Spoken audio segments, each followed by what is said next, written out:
I'm Mark Seifter. And I'm Linda Zayas Palmer. And this is Arcane Mark.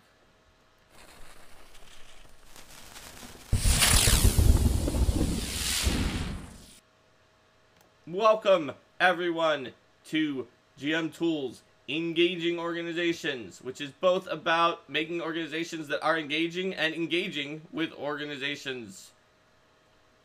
So, organizations have always been something that is a fun, cool part of the world that GMs are sort of hoping that players will engage with their characters, and that players have, I think, in a lot of cases, been a little hesitant to engage with their characters. So having some tips to sort of bring those two expectations together seemed like a good episode to me. Yeah. So, I mean, there's so many different ways that the PCs can relate to organizations, whether they be as organizations that the PCs are assumed to already be part of as a part of the game, organizations that may be trying to recruit the PCs, organizations that could be fair weather, that could be allies in some circumstances and rivals in others, and then just flat out organizations that have it out for the PCs entirely. Right. And each of these is going to be a little different in the way that you're going to want to shape it in the campaign, both in terms of how much information you want to give the PCs about what's going on inside of their inner workings and how they're presented. Right. And nefarious organizations, like, PCs don't really have a choice whether to engage with those or not. They've always sort of worked out pretty easily in that you just have this evil group that's in your world that, regardless of setting, like in Pathfinder you have the Asmus Consortium. In like real world things you could have like Nazis be the ones who are doing it or something like that. You have some obviously nefarious group that it's always okay to like go up against and have as adversaries. That's a simple way to use an organization that's effective and that I feel hasn't had the sort of same sort of traditional issues as a group that could be a benefactor that you want the PCs to potentially engage with. But still, I think that some of the things that we're going to be talking about here are going to apply just as well to those more villainous organizations. And That's I think true. that one thing, I guess where I'd like to start with that is that when you're presenting an organization has a mostly unified set of goals or values that holds them together, but also everyone within that organization is an individual who is going to sort of interpret that in their own way. And that's one of the things that I think makes the organization so interesting, because you can have some predictable way of engaging with them, but also have a lot of interesting characters who are a part of that dynamic. Right. Because even if an organization really likes you, for the most part, there's probably some members of that organization who just are jealous of you or just never really liked you. They're that person who just, you rub them the wrong way and they're out to get you or to make you look worse in that organization's standing, or just other people who don't see the appeal of your PC. And similarly, even in villainous organizations, there could be members who are a little more, of a positive character, a little more of someone that you can relate to. Yeah. And even if they're not someone who you can convince to leave the organization, which it's always interesting when you can do that, they may be someone who you could convince to look the other way about something that you were doing. And then within your own organization, you'll have different characters who are able to sort of offer different things in their relationship with the PCs. So even if you have multiple people who you would qualify as like, okay, this is someone who's part of the same organization as the PCs, or an organization that the PCs have a general positive interaction with. Some of them might be able to offer advice. Some of them might charge a much higher price for providing the advice or the services that they can. So thinking about sort of for each major contact that the PCs have within that organization, how are they different, and what do they offer to the PCs, and what do they expect in return? That's right. So the main way that you want to make an organization that engages the players to have their characters join in is by thinking of what the organization offers them. A lot of players, when they're engaging with things, are somewhat transactional. There are also other players who just really want to tie things into their backstory, and you'll have no problem getting them to engage with certain organizations. That's easy enough. But oftentimes you might create all these really interesting organizations or factions or groups that and try to encourage, hey, you should join up with one of these organizations, only to find that other than maybe a few of your players who just really like the story, that a lot of them might be shying away from organizations. There's a few reasons for this. One is that players in general are not necessarily, and your group could be different, as likely to want to have to learn up on a whole bunch of lore that they don't know, like this new organization that you just made, to play their character. And they might feel, if they are a major member of the organization, that they have to like learn all about the organization. Two, a lot of players like to be somewhat autonomous in what their character can do in terms of making decisions. And in many organizations, being a member means that you've somewhat sort of abdicated all of your decision-making power, because higher-ranking members of the organization have a say on what you do. And so when you bring those together, joining an organization can seem like something that that a bunch of different kinds of players might balk at. And so there's ways around that. First of all, you can have a very chaotic organization like the Firebrands, where it's just like, you say you're a member, and then you're a member, but we don't make you do anything. And the Pathfinder Society, while it's not as overtly chaotic and direct, the Pathfinder Society is pretty intense about the fact that you have to go on their missions when they send you on the missions. Like, it works for orc play, because the idea is, the framing device is everyone's a member of the Pathfinder Society, but if you have someone who's a member of the Pathfinder Society in your group, and you're doing the wrong AP, where you don't do archaeological expeditions or anything the Pathfinder Society wants, it can be weird. Well, I would say that there's ways to organize there's still ways to engage with these kind of organizations, though, even if you're not going to be like, I'm a full agent. You can be like an affiliate or an associate of the organization who's in more of an open role. That's what I was saying. Even if you're with an organization that's not as chaotic like the Pathfinder Society, we certainly had things in some of our adventure paths where the PCs are sort of affiliated with the Pathfinder Society, and they reach an arrangement with them, and they can get some benefits from the society, but they're not expected to do things. Or like in Iron Fang Invasion, you work together with a Pathfinder Society character who can't officially affiliate with you, because you are literally fighting a war against another entity. Also, like, Pathfinder Society agents don't have to go on missions. They can always just be like, the adventure captain's like, hey, you want to do this? And then they could say no. It's just, you don't see that as much in society play, because there's always the implicit assumption that if you're playing that scenario, you're there to play that scenario. So I thought that if you just keep saying no constantly to all missions, that they're not happy. Well, I mean, yeah, they're not going to be happy if you never do anything. But they also, like, try to bring people back who have... Like, if you were in Skull and Shackles, and they were just like, will you go on a mission? No, I'm just, pirating these ships arbitrarily. You go on a mission? No, I'm just pirating these ships arbitrarily. Yeah. Then I think eventually they're just, you're not a member in good standing. Yeah, no, if you don't do anything for them, then you're not... You maybe report, like, I found some Cyclops stuff by accident one time, but, like... Yeah, but like Sam was saying here, like having them be on a fact-finding mission, or as an advisor and ambassador, the infamous Pathfinder contacts, if you will. Yes, Pathfinder contacts. Unless they're PCs, they always meet at poor ends. Hey, Pathfinder contacts have had better ends lately. Really? Yeah, you know what? Grandmaster Torch was right about some things. He's right about most things, but not all.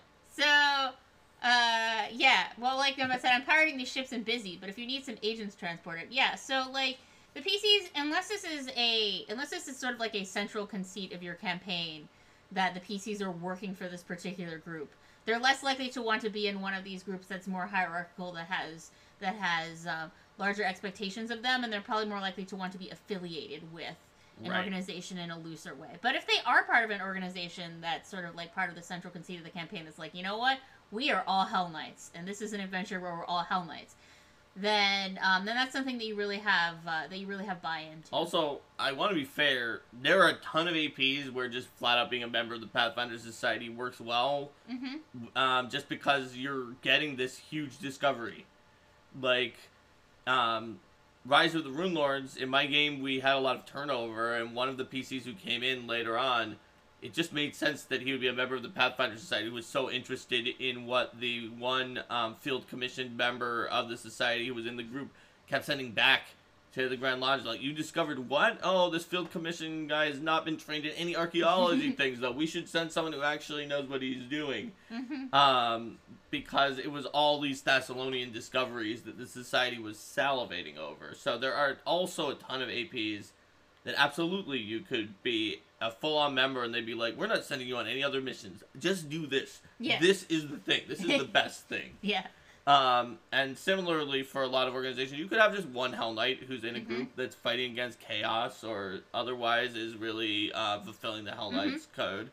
There's a lot of times that you can, but you would have to be careful in an adventure path to make sure that the organization fits. In a homebrew game where you're making up the organizations, you probably know that the organizations fit. The trouble is that Hell Knights, Pathfinders, all of those organizations, they have things that are possibly enticing your players to ask to play them. And that's what I meant by engaging the players because of their thought of, like, what can this organization do for me? One of the simplest and easiest ways to show them what they can do for them is to have spells, magic items, archetypes, and so on that the organization offers access to those things. And then they're like, oh, this is how I gain access, or even this is the only way to get it is as a prerequisite of being a Pathfinder Society agent to get the Pathfinder Society agent archetype. And so those are going to get players who are interested in those mechanics to latch on to the organization. But you can also, it's tougher with this because it's a little more nebulous, but also just organizations having things like a chain of black market contacts that can help buy other uncommon items that aren't necessarily like the gee whiz items of that organization, but are just like, this is any old uncommon item that you want. This organization has merchant contacts that can try to help you get that more easily.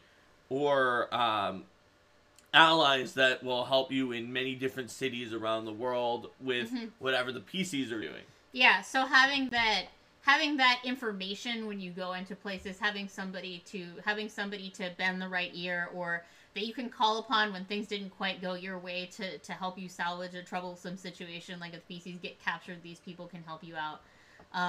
Although the PCs get captured, these people can help you out. It gets into another way that you can become affiliated with organizations, which is if you owe an organization something, and you didn't start with that up front. Sort of be like, well, now you owe us, so now you have to do this. Hey, mission that's for us. my lore warden from my second character, who actually is one of the pictures in the Pathfinder core rulebook.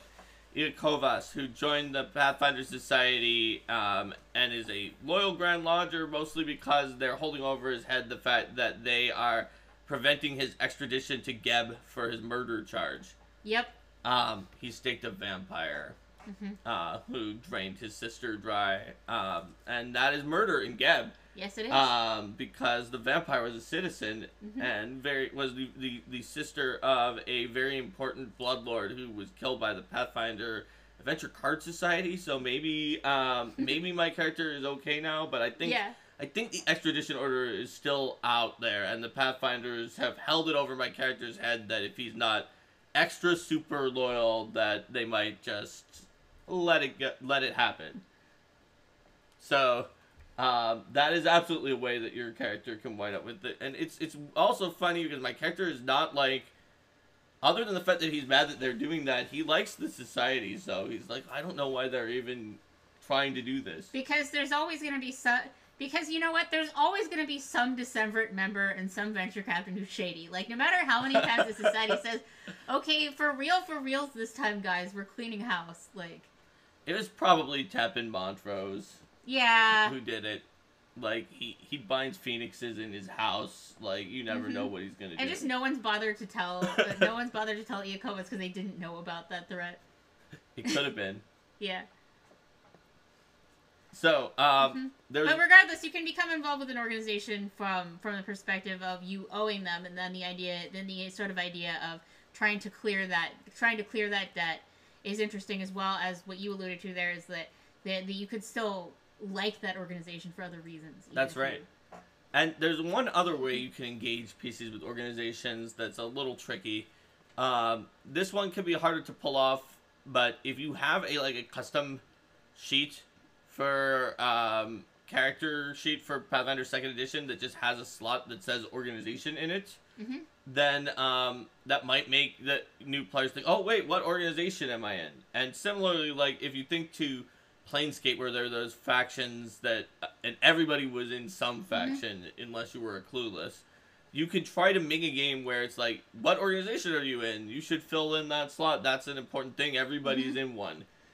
And then, like, if you're not in an organization, it's like, oh, you're not in an organization? Well, you don't have anyone supporting you? No one's watching your back? Well, you know that if no one's watching your back, then suddenly more bad things. So more people might be, like, opportunistically going out for the PCs because they think Or you could just literally have an organization slot and tell everyone to fill it in and to write, like, factionless if they have no organization or something like that. A word that sounds like that sounds negative, like factionless. Well, I mean, but factionless, then if the PCs still choose to be factionless, it's like, they I'm choose factionless. They can choose but it. Then they know that it has this slight negative, like, sort of abandoned, sort of take to the word. So they're not just writing in something positive, like independent. They're writing factionless. Yeah, but I mean, but then if PCs take that, they're like, you know what? My character is the one who's like, I don't join any organization. But then they're not going to be surprised when people are like, you're factionless? What? You're bereft of all support. Yes. Bereft, that could be another thing. Lonely. But yeah. So, once you know that you've got buy-in for people to join factions, which you may or may not have created new rules to attach to the factions. Now, obviously, things like Lost Omens Character Guide can help you out with that if you're using Golarion factions. Even if you're not, you could just crib things out of it. Like, you could be like, oh, I have a knight group called the Knights of First Wall, and they have a lot of these feats from the... but not from the Reclaimer, the Crimson Reclaimer, because that's not what they do. But they have some from the Sentinel. The Knights of First Wall. My totally brand new thing that I made up for my home setting. I mean, when you're running your own home game, you can change what's going on with the access very easily and decide, like, oh yeah, you know, these uncommon or rare options are fit with this, or even these things that are listed as common are not common in my setting. You have to be part of this thing to have them. That's right. Like, you could say something like, there's a faction called the Immortal, who are not actually immortal, but they believe that souls can be reincarnated and brought back to life, whereas most people don't. And they're the only faction that has resurrection magic. And if you don't join them, then you don't get it, for example. And so someone might be like, ooh, I wanna join in with them. I like resurrection magic. Rex Liquid says, which protection bracket do you belong to? Yes. but I think that's always interesting when it's when there's that idea of is it worth it to join this organization? I get a lot of benefits, but then but there are also going to be sort of these expectations that are on me. I know something that happens through a fair number of systems is the idea that you might be able to get like some kind of a bonus feat or a bonus other thing based on ascending through an organization or having certain affiliations. You could do that where you could just create like a sort of a special table of benefits with like rank levels with the organization that give you specific special abilities. You could be like, oh, there you got a lore for this organization, and then you got a skill feat or other things that you could just add on, not just access, but give more things to your characters for engaging with organizations. Yes. So it is important that it's not everything is mechanical bribery. You do want to make organizations that are interesting, that have an interesting hook. Like this idea that I made up there of like the immortal who believe in reincarnation and coming back to life, and that the afterlife is not as simple as everyone else does. something that's an interesting hook, possibly philosophically or politically, but also that a character can really role play. Not just that they're like, I joined them because I want their mechanics, but also like role play that they really believe in what the organization is saying. And if you're having them be like initiated into an organization, making sure that that's something that you're actually playing out, so that they can interact with other people in the organization and they can talk about their belief in the organization's ideals and why they want to join the organization. Like having having an in-character conversation with that about that. Like, why do you want to join our organization? And if the PC is just like, because I want access to your spells and your spells are cool, then like the NPC is just going to be like, no. Yeah. So thinking about like, why do they believe in that? Why do they believe in those ideals? Or, you know, having this scene where they're tricking the NPC into thinking that they believe in these ideals, and is that trickery going to work? And how are they going to make that case that they should be allowed to join? And is anybody within the organization going to start becoming suspicious that they're just in it for the opportunistic benefit? So at some point, once you're in the organization, and yeah, there's going to be some member, maybe there's a member who's suspicious of you, even if you do say a good thing. That's just sort of like always that one character who never liked you and is suspicious of you, like we were talking about before. But I mean, PCs by their very nature are very likely to be very individualistic people who don't necessarily think the rules to apply to them, and who have a long track record of succeeding despite ridiculous odds, which is a sort of a personality profile that can naturally lend itself to people being like, well, this is a loose cannon. Yep. So once they're in the organization, there may be some people who don't like them or who like them right away. But something like the reputation system in the Game Mastery Guide on page 164 is likely to help you with tracking how well the organization likes the PCs. And the way that works is that you basically do favors for the organization, and you eventually go from being ignored to liked, admired, and even revered. Or if you keep doing things that anger the organization, you can become disliked, hated, and hunted. And it's a very simple subsystem that determines basically what the organization is going to do to help the PCs, or what the organization will do to go against the PCs. That is based on the organizational influence system that Linda wrote for Ultimate Intrigue and Pathfinder 1st Edition, as well as a little bit on some of the ideas of reputation in Pathfinder Society Organized Play. Yes. And, I mean, this can also tie into sort of the influence system in here is more of sort of on the individual level. Yep. Which is the individual influence system. Yes, exactly. You wrote for but you can still have things like, for example, bonuses on certain checks against members of your given organization, where they're easier to influence in other ways, or that it's easier to bring them onto your side. And I think that it makes sense to think about it in terms of here it talks about like sort of favors and favors that you could do for the organization to sort of earn reputation with them, and also the organization can call in favors from you, the organization can call in favors from you, or you can ask for them to do favors. So sort of thinking about the give and take, and why and how much does this organization want to give the PCs based on how much they've done, and if the PC's demanding too much. I like what Prankster here says, I would like access to your armor, please. Well, do you actually want to defend the galaxy? I don't know. Yeah. I mean, I don't want the galaxy not defended. It's where I keep my stuff. Keep some of your stuff in another galaxy, just in case. Just in case this galaxy is destroyed. Pro tip.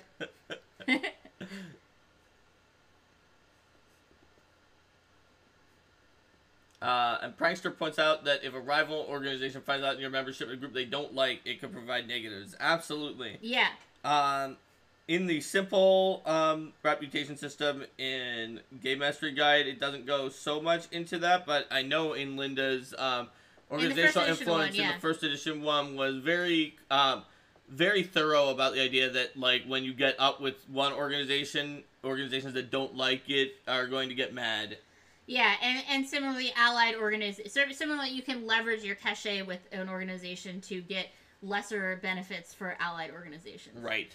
Because some organizations like each other, and some do not. But of course, this only applies if your membership in these multiple organizations is known. You can play a very interesting campaign where your PC is a double agent. You're a vigilante. Yes. One side is a member of the Hell Knights, the other is a member of the Firebrands.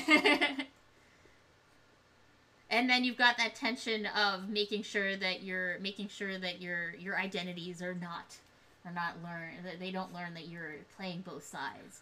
Or if you're playing a double agent, when you said your identity don't learn, I was thinking that your two identities don't learn about each other. Yes. Well, I mean, if you really want to take being a vigilante that far, one day you wake up and you're this person, and the next day you wake up and you're this person, and the PCs are like, who are we adventuring with today? Yes. It's Dr. Jackal and Mr. Hyde. Yes. Because both of them are kind of weird. Mm-hmm. So, that's sort of one way that you can track reputation. You can use something more complicated. Like we said earlier, you can create like this giant matrix of leveling up in the organization that gives different discrete benefits. It really just depends on what you want to get out of the organization in your game. Yeah. But the key principle is that you give something tangible that's a reward for interacting, because that PC is going to have to deal with learning more lore and characters that may be tangential to the main plot. Now, if it is the main plot that everybody has to be in an organization, that can help too. Or if you have a setup where basically the organizations represent almost all the possible choices in a certain situation, then that can help as well. Where it's like there's a position and the PCs have to take a stand, and whichever stand they take, there's an organization that vastly supports it. Yes. Then it really makes sense that they might as well team up with the organization that holds their stand. And then if the PCs are teaming up with an organization in a longer term fashion, then it's natural for that organization to offer membership and then for them to decide, like what happened with some Lionblade stuff in War for the Crown. Right. But or like consider you're in a situation where there's like a forest, and for whatever reason the main thing the PCs are about to do is either like do logging or protect the forest or take a middle ground. But let's say there's a group of like Fae and Druids who want no logging ever. If you cut down a tree, then we will cut down 3 of your houses and kill everyone who's in them. And we have a group of loggers who say, cut down the entire forest, burn it to the ground, and we're going to build a shopping magic mart there. And then another group that's in between that's like, let's do responsible forestry and also plant new trees. And like, there's not that many positions that you can take that are not one of those, assuming that for some reason the PCs need to take a stand. So you might as well probably team up with one of those organizations. Yeah, like if you're in Kingmaker, for example, and they're the kingdom leaders and they have to decide what the policy is going to be. Right, exactly. And we definitely had in Kingmaker issues with like logging versus not logging that we generally solve with like, why were you logging the rare trees that there are very few of and that are dying off? It's like, it's the most valuable. Yeah, you guys almost always sided with the Fae. Yep. But that's okay, because it turns out if you side with the Fae, they can cast magical effects that help your kingdom be better. Yes. So that makes up for reckless forestry not happening.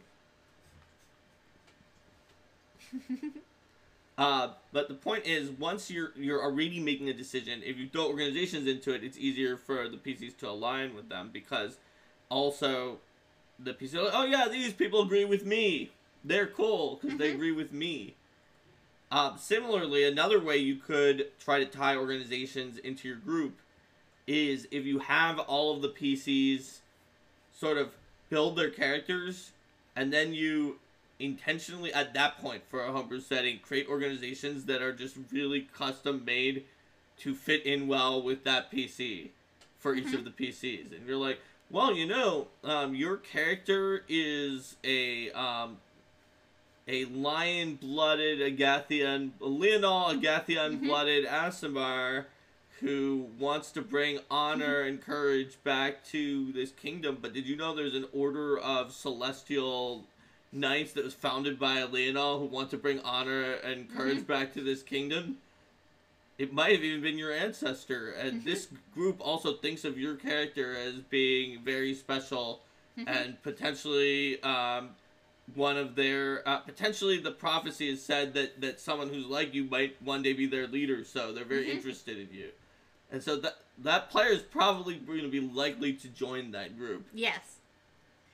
Because you literally created it after they created their character. But speaking of leaders, certainly when you're building an organization, having a basic sense of what their hierarchy is like, you don't need to know exactly, like, what are the names of all their leaders all the way up to the top. But also having a sense of where the PCs are going to come in when they engage the person. Because it's a very different feel in organization when you have, like, some lower-ranking members trying to recruit the PCs versus when you have, like, the leader of the organization coming to the PCs to plead for aid. Yep. So thinking about how the organization is going to come in, and that's going to change the way that the PCs think about their organization, too. Are they going to think about them as, like, oh, wow, this is this cool organization that maybe we're going to try to join? Or, like, oh, this organization owes us. What can we wring out of them? Mm-hmm. That's definitely true. Like, if you were, during the, when the Whirlwind was around, like, having some Mandevian Crusader be like, hey, want to join up and fight against demons versus, like, Queen Galfrey prostrating in front of you. Being like, I am a 20th level paladin, but please, oh great ones, you must assist us. Yeah. Or something like that. So I think that it makes a big difference to sort of what the PC's general power level and influence is. And organizations in that regard can be a great way to show that the PCs have achieved a lot of things within the world to show that organizations around them are relating to them differently. I mean, like, that last example of a prostrating Galfrey, like, that's, like, probably should not reasonably happen at any time in your campaign, ever, but, like, you know, because she's just, like, kind of at that level that's beyond when that would ever happen. But you could certainly have, like, lesser organization leaders, or have her come and be like, you know, you have shown your valor, like, I would have you come by my side on this Red Crusade or whatever. But yeah, showing sort of that escalation of their power, because if there's a severe mismatch, then the PCs are likely to be like, what's going on here? Like, why is this random thieves guild like only having their mooks speak to us when we're at like 15th level PCs? But that could also be an interesting thing too. Then that's going to invite a discussion of like, okay, how much of a blowhard is this random thieves guild leader? It just depends on how you run it. Like, for example, in the River Kingdoms where you set up shop in Kingmaker, right? One of the River Kingdoms is Liberthane, which is just this useless fort that holds no territory and just constantly wants to conquer Galt, which is accepted to the Outlaw Council of River Kingdoms because anybody is accepted, right? And so when Linda was running it, we went to the Outlaw Council our first year, even though we were just this crappy barony, because we were definitely better than Liberthane, which is on there. But when Lisa, the CEO of Paizo, was running it, she didn't have them join the Outlaw Council until after they defeated Book 6 as sort of like a post-game thing. And so that gives a really different feel about the Outlaw Council. In that game, they were really serious business and probably glossed over Liberthane and like, well, we didn't invite him, but he just comes here every year and we can't stop him or something like that. Whereas in Linda's game, we had a very different feel because we joined it when we were small. And they also seemed to dominate the Outlaw Council by the time that we were at the end. So, like, one thing that I did there was I literally had a central table, and then I had, like, sort of like a side ring around behind a barrier where, like, the important leaders got to sit at the table, and then the other leaders were like, and you also stand around, and you don't get to have as much of a say in the decisions, but you can be in the room. So that's where they were in the first year, and then the second year they had a seat at the table, so that also helped to show, like, literally they had a seat at the table. That's right. We didn't have to stand with Liberthane. Yeah. You didn't have to stand next to Liberthane's guy was like, yeah, you're at the Outlaw Council now, welcome, and the PCs are like, thanks, random Liberthane guy. Prankster is asking how you would put a reputation mechanic into a campaign setting. Would it be a subsystem? I would say It definitely would be a subsystem, and I do recommend the second edition Game Mastery Guide, Reputation, for a very simple implementation of that. That just very quickly tells you what the organization is willing to do. But you can... It's once you're tracking points and figuring something out, you've gotten to the level that it's not just a simple mechanic; it's a subsystem, and it's going to add complexity to your game. And I think it's worth thinking about. Reputation's simple enough; it doesn't add much, but it will add complexity to your game. And try to be realistic with the amount of tracking that's going to take. Like in Kingmaker, I also maintained a tracking system for how much each of the PCs was in the favor of various deities to determine when they might be able to earn divine intercessions. Because of the faction guide from Pathfinder First Edition with divine intercessions. Yeah. So that was really complicated, because it was like I have this list of this matrix of like PCs versus deities to determine how their actions have been in the sight of various deities, and like in the end I felt like that was too complicated. I wasn't necessarily happy that I had done that to that degree. Whereas if I had done something that was like, okay, which deity most favors your PC, and how much is your PC earned with that deity, and that's the deity that's going to be advocating, I think that would have been a more reasonable. But what would happen if another deity was close, and then you did a big thing for that other deity? How would you know if you didn't have a spreadsheet that tried every PC with every deity and go there? Well, if somebody was really close between two, I could probably track those two. But like tracking the points that they have with like these random deities was like, instead of tracking all of like the big deities versus all of the PCs was like a lot. But Linda, what if someone got more points with Kazutal, the Arcadian god? Yes, well, I mean, it's always the question, right, of how much granularity is going to be beneficial for your campaign, and that's something that only you can know with your players as you work that through. And also, sometimes when it comes to deities, if you think of churches as organizations, which the faction guide in Pathfinder First said they are. Yes. Certain deities and churches and religions have very different points of view than others. Yes. The one that I'll always remember from actually like AD&D Forgotten Realms was that there was this one drow goddess of good drow who was so desperate for worshippers of any sort that there was like a D100 with a fairly decent chance that anytime anyone converted to her worship, she would appear. Just and be like, thumbs up. I'm real glad you converted to my religion. In the instead of the Galfrey prostrating way. Yes. She's like, you rock. Thanks for converting to my religion. It's like, that is a very desperate religion. Yes. And it really shows it's something different than like any other religion from that. Yeah. So, like, just like, and this is so many years after I read that. And first of all, I was thinking, why didn't she show up when there was that famous book series about the good drow Drist? Yeah. Because he was looking for someone, and she should have probably shown up based on this source book. Yes. But secondly, I was like, this really tells me something about the religion that now, many years later, I still remember that, and I don't remember most of the other details from that book. Yeah. So, like, a good organization or a good hook for a religious organization or a social organization or something like that, something that just sticks with you because it's just so, like, whoa. And that did it for me because it's like the deity comes. Yeah. Deity basically comes to your baptism with a 15 or 20% chance or something like that. Yeah, so I think this comes back to what makes this organization special, what makes them stand out, and what makes your PC's life or experience different for having interacted with this organization. Definitely. That's the key to an engaging organization. While, sure, for, like, your simulation of the world, you can just have a lot of organizations that are in the background and that don't really interact and that don't really matter that much unless the PC decides they're going to join them. Engaging organizations should matter in the PC's life. They should matter in what the PCs are choosing to do. Whether you made them very cleverly so that they're probably going to matter no matter what, or whether you literally built them after the PCs, built their characters to make sure that they were an organization that would matter to the character. And they don't literally have to be one that says your character is the Messiah and you're all based on that. Like, for instance, Linda made a character with a dwarf who wanted to make artistic weapons and armor and wore for the crown.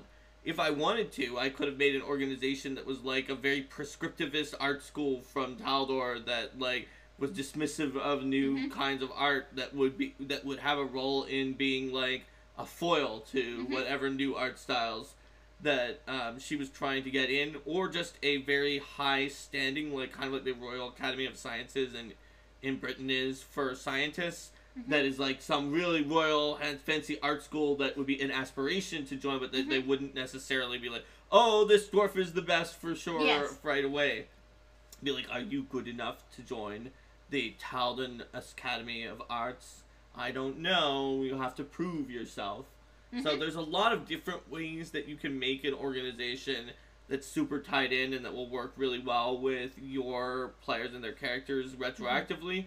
It doesn't have to be just like, this seems tailor-made for my character to be awesome. And I would say in the same way that with NPCs, if you want PCs to remember what an NPC is, having some kind of a thing that they usually say, an aspect of their demeanor or personality that really stands out, having an image to represent them. And having some place where either you as the GM or you encourage players to take notes about them so that they have a reference to go back to. The same goes for organizations. And so organizations, you're generally going to want to have some key NPCs that are the main context that the PCs are dealing with. Have some iconic visuals. Yes. Iconic visuals for them, yes. Grey Maiden Armor, they make those organizations stand out. The ridiculous outfits that Red Mantis assassins wear, those, like, would an assassin wear this garish red thing? That makes it stand out. That makes it just immediately like, whoa. Rather, it was like assassins who just wear dark, shadowy assassin clothes. Like, okay, every assassin wears that. Yeah. But maybe then these assassins have like a coin that they leave at the site of every time they perform an assassasation. Sure. And it's like, oh, well, that's their symbol. Yeah. Visuals, mottos like explore, report, corroborate. Yes. Well, they can be amusing when someone gets them wrong. Yep.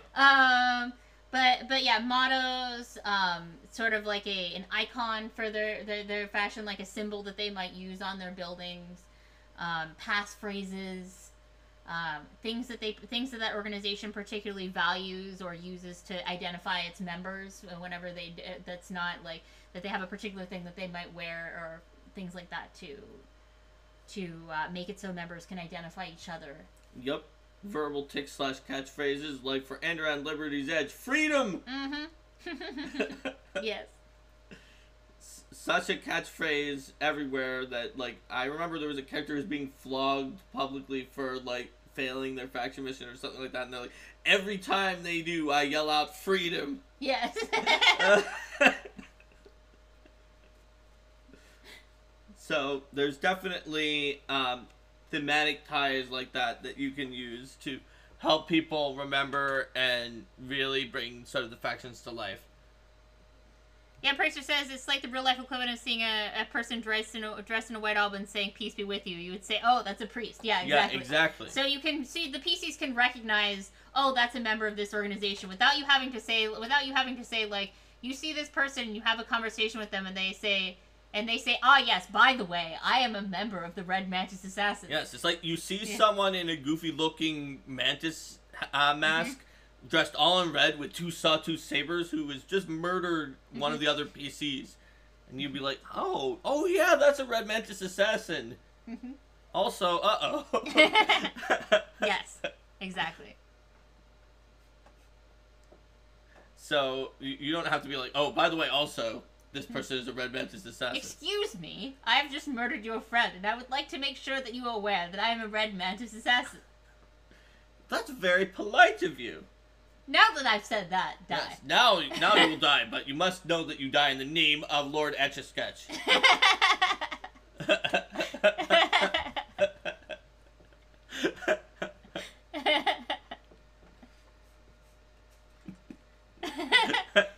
Enrique says someone holding up their hand like this, live long and prosper, and then you would say, oh, that's a nerd. Yep, exactly. Mm-hmm.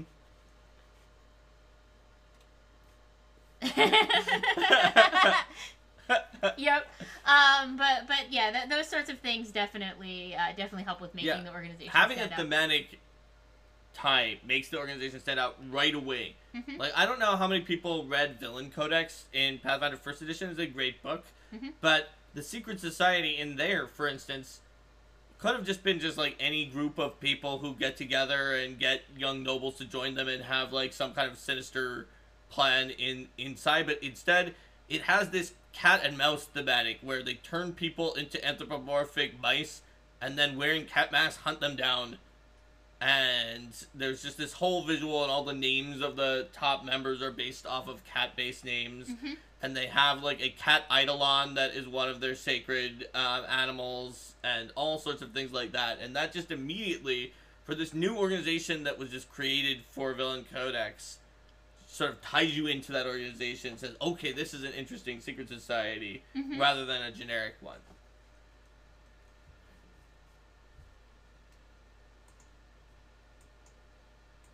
Yeah, generally, having something that could be like a 1 to 2 sentence catchphrase that you can, if there's a 1 to 2 sentence thing that you can say to remind the PCs of what the organization is and what they know about it, then that's really useful. So, like, the secret society where the secret society where they really focus on cat-based iconography and they think of themselves as cats hunting mice, or you know, with like the Red Mantis assassins, like, you know, these are zealous assassins who will keep sending people after you if the assassination fails, and who wear these mantis masks and red outfits with sawtooth sabers. If it takes much longer than that to distinguish the organization from other similar groups in your setting, then you may not have enough to, like, make it pop in the PC's mind. Mm-hmm. And the player's mind. Yep. And you can also go for a look with that, too. For Mm-hmm. instance, that secret society in Villain Codex, when I ordered the art for it, I ordered art of... So this is a very aristocratic group that takes Mm-hmm. from the highest members of society to join up with them. And they like cats. Mm-hmm. So I sort of ordered a mix of people who were, like, sort of more Egyptian-looking or African Mm-hmm. for their sort of skin tones and thematics of what they were wearing, and had this idea of this area that sort of had some Egyptian thematics among some of its elites and Mm-hmm. people who were coming from that sort of culture. And it's because in Egypt, of course, there's Mm-hmm. all of that, there's Bastet and a lot of cat worship.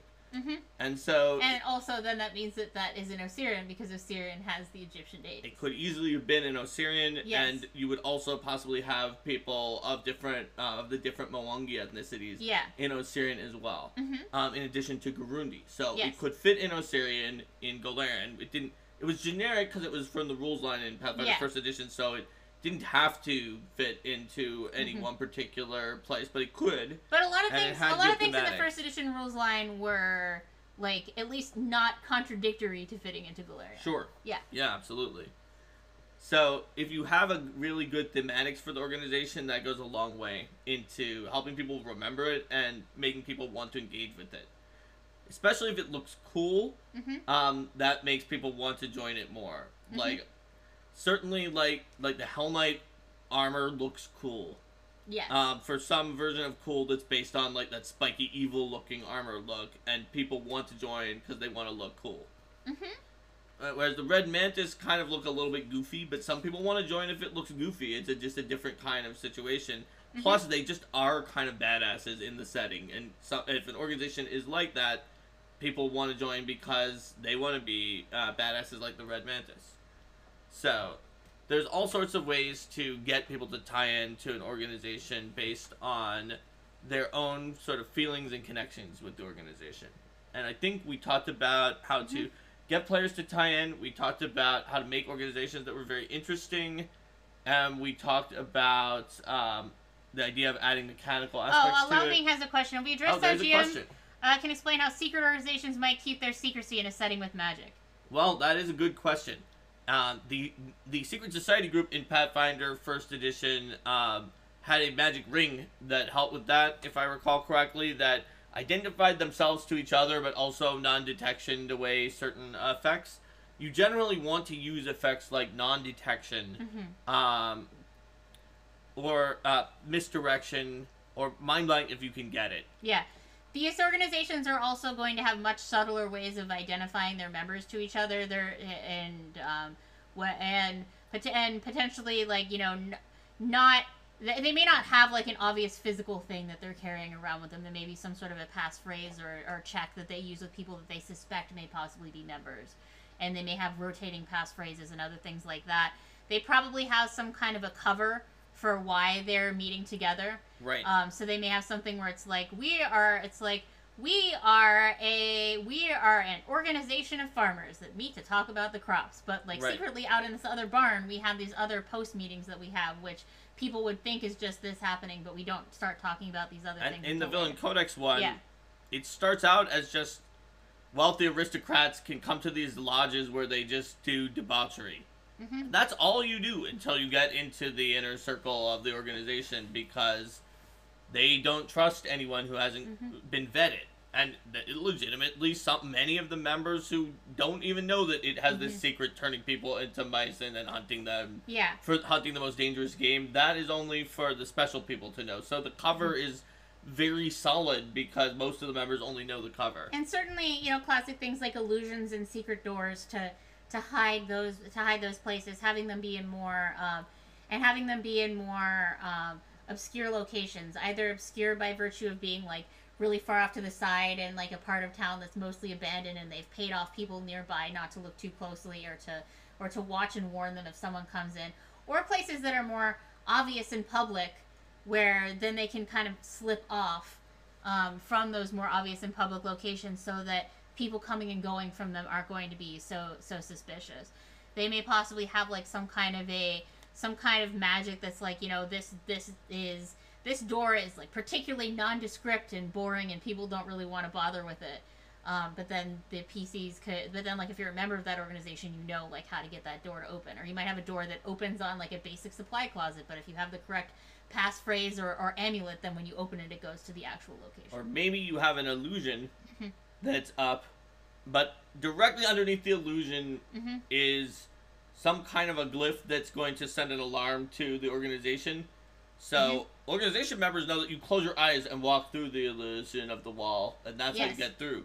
But if you disbelieve the illusion, you've immediately looked at the glyph, and so if you don't know that, you're going to alert them all. Althro points out in Pathfinder 2nd Edition, most of those, ha ha ha, your whole thing has been exposed spells are uncommon, which is true. Plus, also, non-detection can be heightened and is very effective at stopping certain of those divination effects if you heighten it up all the way. So there are definitely ways to keep things secret. Also, having different layers of information, like in a secret society, your new initiate isn't going to know, like, oh yes, I know the names and home addresses and secrets of every member of the society all the way up. You see things like with the even with the Church of Razmir, right? They're all wearing masks. You don't know who those people are. You just know that they are higher ranked than you because of some symbol that they wear whenever you're engaging in these activities. And that's even like, people know there's a Temple of Razmir, but they don't even people don't know like who these people are who are higher ranked. So then the idea being that, you know, you can have increasingly secret bases of operations based on who that different people are allowed to, so that even if someone breaks through that lowest level of the society, they can just sort of cut off that base and pull back members. Sure. And not compromise the organization as a whole. And they may have multiple levels of objectives that you don't get to know until you reach higher levels within the organization. Right. Like, if people have been watching Mark's and Linda's Adventures, you know that the alchemist in one of the games that we're running is a member of an organization that turned out that once he got to the deepest levels of membership, that, it was doing things in the campaign, and was not just this group that was, just having some fun.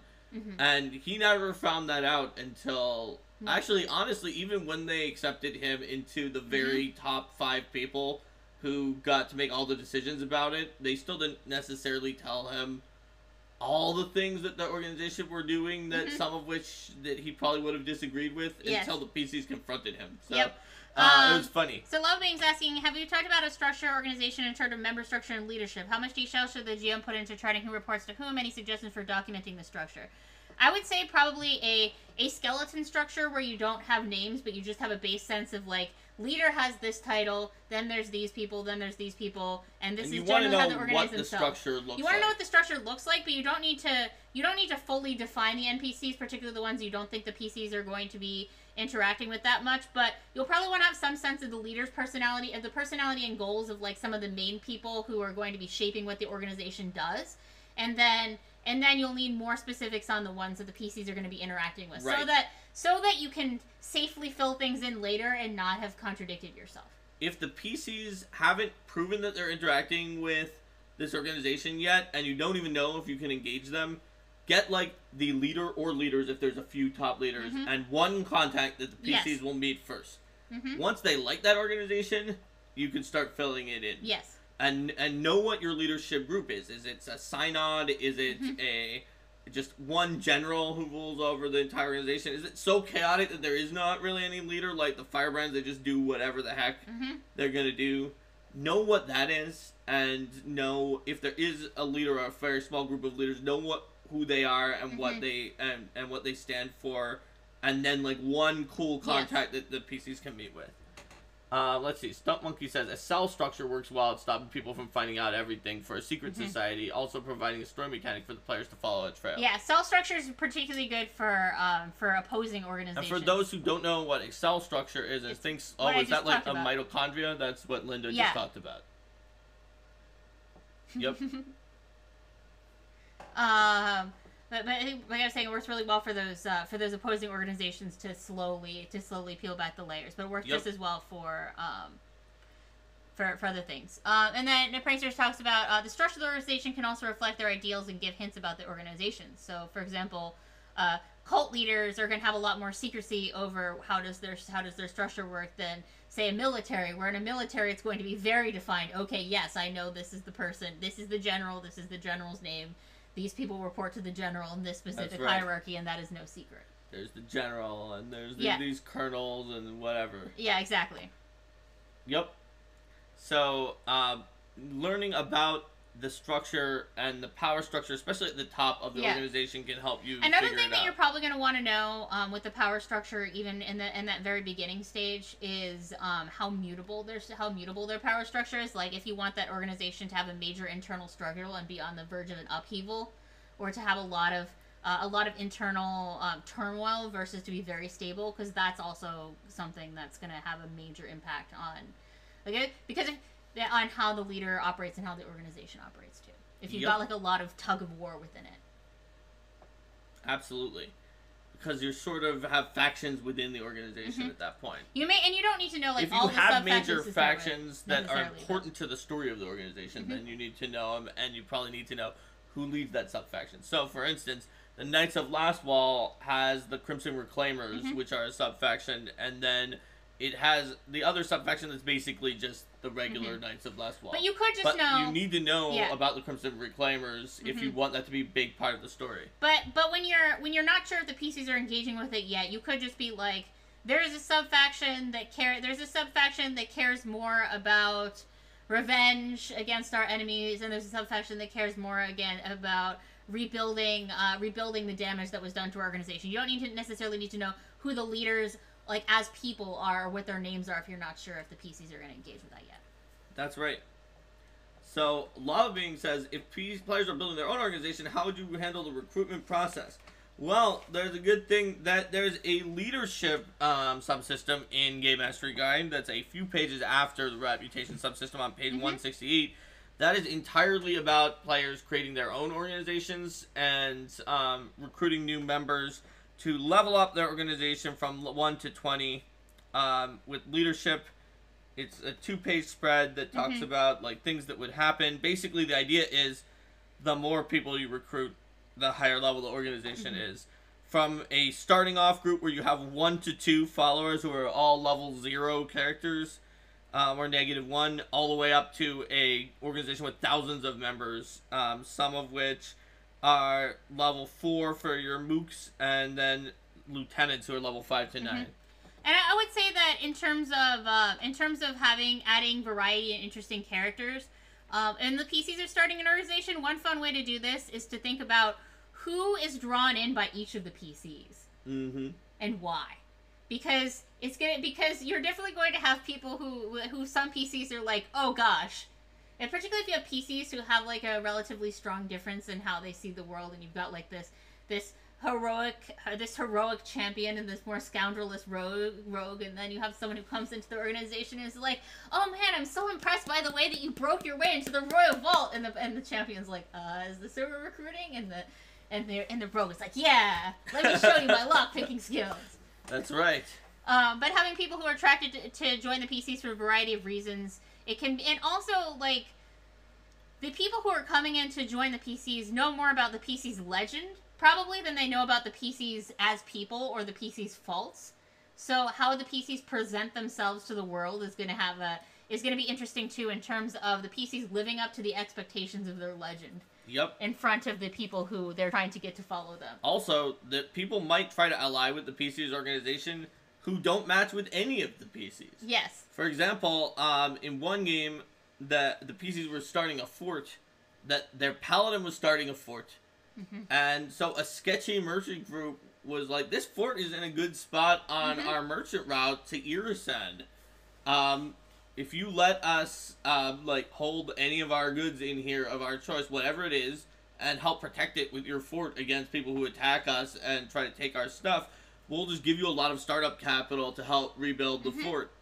And so the paladin agreed, but the sketchy merchant group was bringing all sorts of things that Irisend likes, such as Irisend uses slave labor and they're an evil country.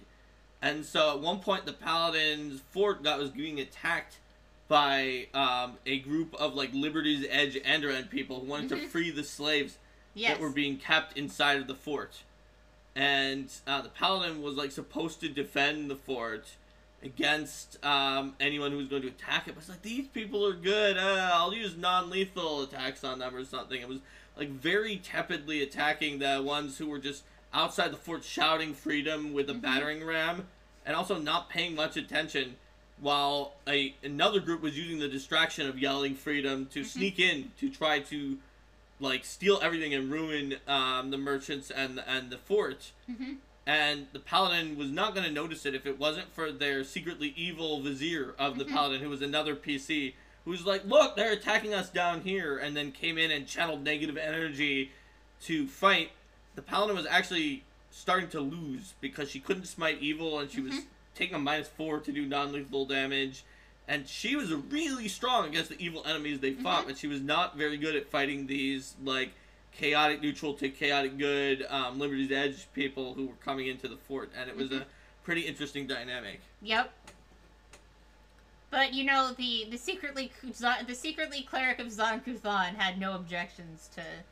Yes, he's the one who saved the day. He just wanted to be the secretly evil vizier who was actually helping the fort do well with his evilness. Yes. And that is exactly what he did. But I think that what this comes back to is there's going to be people who see the PC's power and the PC's resources and opportunity for them to benefit, and then the PCs have to try to sort that through and find the people who are like, I want to join your organization because you have good armor.